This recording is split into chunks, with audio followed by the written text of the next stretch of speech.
Hola, somos Ariel y Meli, miembros de la iglesia Aitén Villalonga, nuestros pastores Rigoberto y Elizabeth Bogado. En el tema del día de hoy encontramos finanzas y de subtema pobreza. Vamos a hablar de pobreza desde el punto de vista cristiano, de pobreza de una persona que conoce a Dios, que está Dios en su corazón y sigue siendo pobre y se pregunta por qué.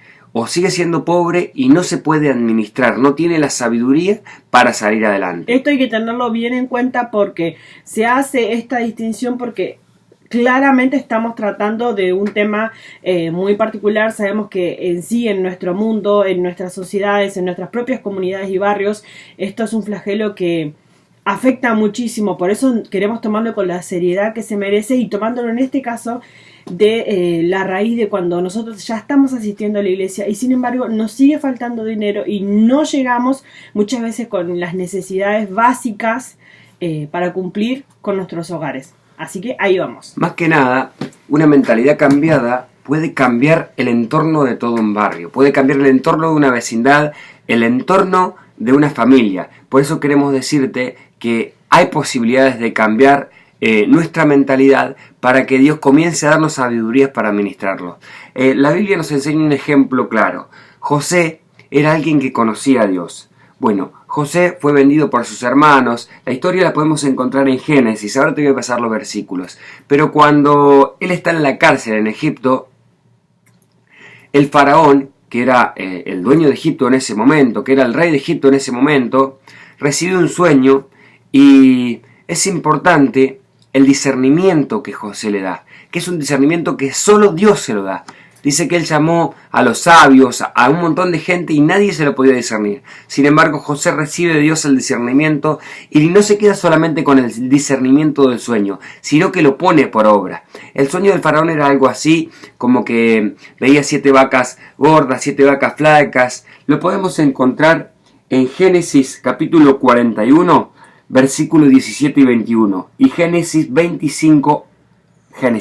capítulo 41, versos 25 al 32. En lo que más tiene que ver esto era que era en sí un sueño que no solamente Dios le habla a José y le dice qué es lo que debe decir la faraón, sino que también le da la táctica que va a ser la salida para mejorar la situación en general de todo Egipto, de todos los alrededores, porque no solamente la gente de Egipto iba a ir obviamente a pedir el alimento o a comprar, sino que iban a ir también de otros lugares. Bueno, esos 7 años de sobreabundancia llegaron y también llegaron los 7 años de pobreza. Se cumplió como Dios se lo había mostrado a Faraón, exactamente. Pero bueno, la bendición de José en ese tiempo era haber escuchado a Dios, hacer las cosas y lo bueno es que él no se lo largó a hacer solo, sino que puso gobernadores, puso gente fiel que le ayudó y la administración de Egipto fue tremenda. Era uno de los países más ricos de la región, a tal punto de que Israel, el pueblo de Dios en ese momento, pasó hambre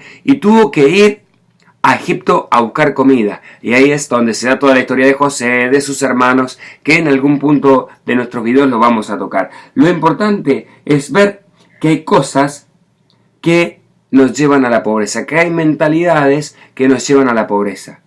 También entender que su palabra dice que todo lo que José tocaba era prosperado. Y esto es importante porque vendría a ser en gran parte lo opuesto a pobreza, cuando que todo lo que se toca parece que muere, que falta, que escasea. Es importante tener en cuenta que Dios no está en contra de la riqueza. Dios para nada quiere un pueblo pobre, tampoco quiere un mundo pobre. Pero vamos a lo puntual. Dios no quiere cristianos, Dios no quiere gente que lo ame, que le busque y que esté pasando necesidad. Nosotros tenemos, por ejemplo, en el libro de Ruth, su capítulo 2, hay un dato muy curioso acá que está bien explícito porque dice: tenía Noemí un pariente de su marido, hombre rico de la familia de Elimelech, el cual se llamaba Booz. Este es un detalle no menor porque habla de que Dios no maldice la pobreza en este caso. Bueno, conocemos la historia, obviamente, de Ruth, de Booz. ¿Quién sale de ellos dos? Sale de ese fruto, de ese amor, luego que se casan y demás.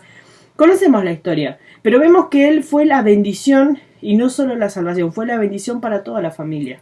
Cuando hablamos de que la pobreza es un tema delicado para tocar, o las finanzas, hablamos algo muy importante. Yo te voy al caso de Jesús en esta tarde. Cuando Jesús multiplica los panes y los peces, que lo hace en 2 ocasiones, la Biblia nos dice en Marcos 6:43 que en la primera sobraron 12 canastas y en la segunda sobraron 7 canastas. Marcos 8:8. Quiere decir que Él dio hasta que sobre y abunde la bendición. Dice, cuando mandó a sus discípulos que echaran las redes, sacaron tantos pescados que no podían sacarlos a flote y las barcas se hundían. Eso está en Lucas capítulo 5 versículos 5 y 6. Dice, debemos abrirnos a la realidad y creerlo. Tenemos un Dios generoso. Y hay algo muy importante. Dice, la prosperidad solo ofende al envidioso y al mal informado. Esto también, tomando en cuenta que muchas veces se suele hablar o se suele criticar de alguna manera, entre comillas, a la persona cuando está prosperando, cuando pone una pequeña pymes, cuando comienza como una pequeña pymes, y luego es una gran empresa, se suele criticar y generalmente se usa este verso que yo estoy seguro que muchos de ustedes lo han escuchado. Segunda epístola del apóstol San Pablo a Timoteo, que dice lo siguiente, capítulo 2, verso 4. Ninguno que milita se enreda en los negocios de la vida a fin de agradar a aquel que lo tomó por soldado. Este verso, Pablo, cuando lo dice, no está en el contexto que se suele utilizar. Y esto hay que tener cuidado porque muchas veces se sacan partes de la Biblia y se forma un nuevo concepto, se crea un pretexto, se crea una ley. Y son todas cosas humanas. Hay que entender bien el contexto en el cual es dicho y entender que las palabras de Pablo eran siempre muy claras. No debemos equivocarnos en esto. Vuelvo a decirlo, Dios no está en contra de la pobreza. En contra de la riqueza, perdón. Otro punto para tocar es algo muy importante. Lo vamos a poner como subtítulo, el despilfarro es la base de la pobreza. Volvemos al caso de José.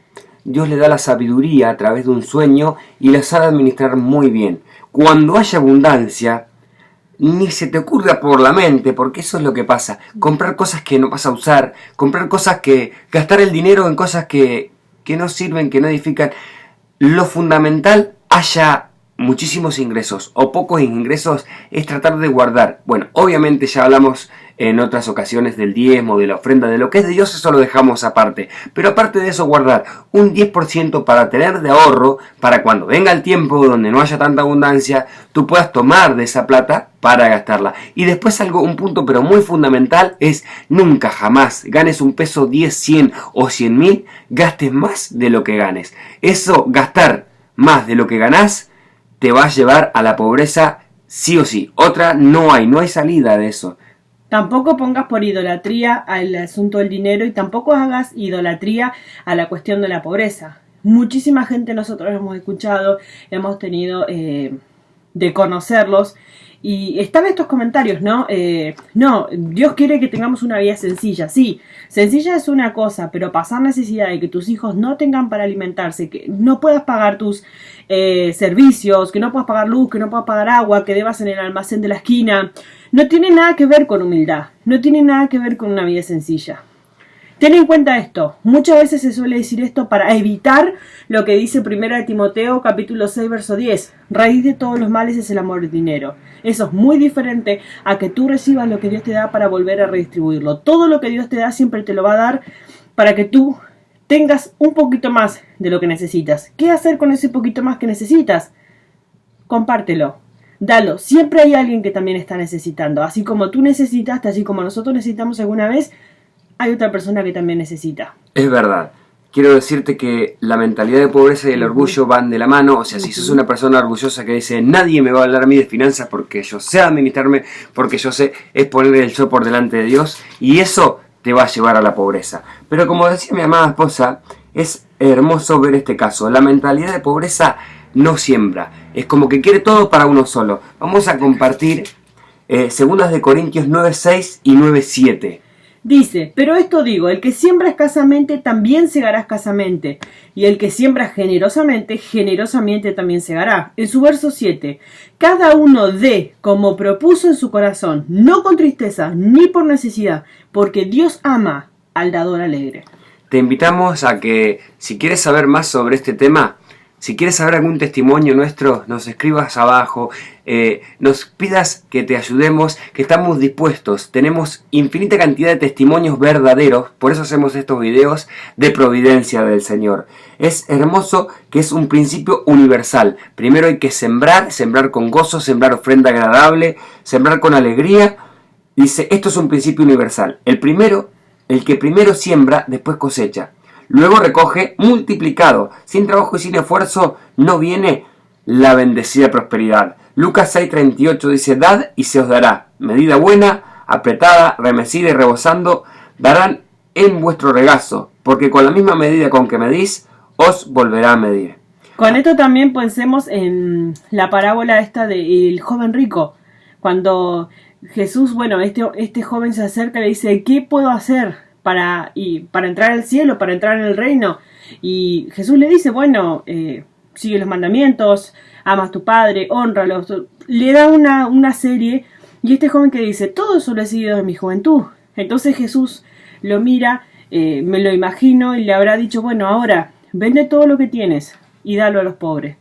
O todo lo que tienes, dalo a los pobres. Y dice que este joven se va triste. No dice la historia más allá. Dice, se va triste porque tenía muchas posesiones. Es decir, que puso su corazón en sus posesiones. No está mal que las tenga, pero su palabra es muy clara. Dice, se va triste porque tenía muchas posesiones. O sea que en ningún momento pensó, me conviene más entrar en el reino de los cielos. En ningún momento pensó en dar ni compartir nada de lo que tenía. Y ahí está el detalle.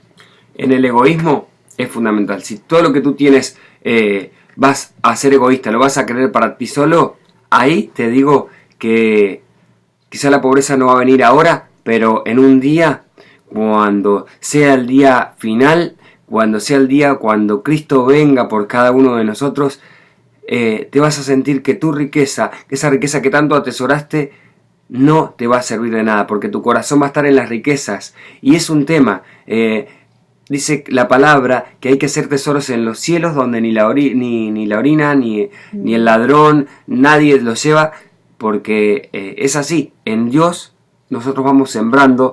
Y para ir terminando, quiero decirte que pidamos a Dios sabiduría para ser buenos administradores como José, y cancelemos de nuestra vida todo orgullo, toda mentalidad de amor a las cosas de este mundo, de amor a la riqueza, y que sembremos bien para cosechar en abundancia. Agradecemos al pastor Guillermo de Sena, del Centro Cristiano en Dorado, y a esta página de internet, misionesonline.net. Será hasta una próxima ocasión. Muchas gracias.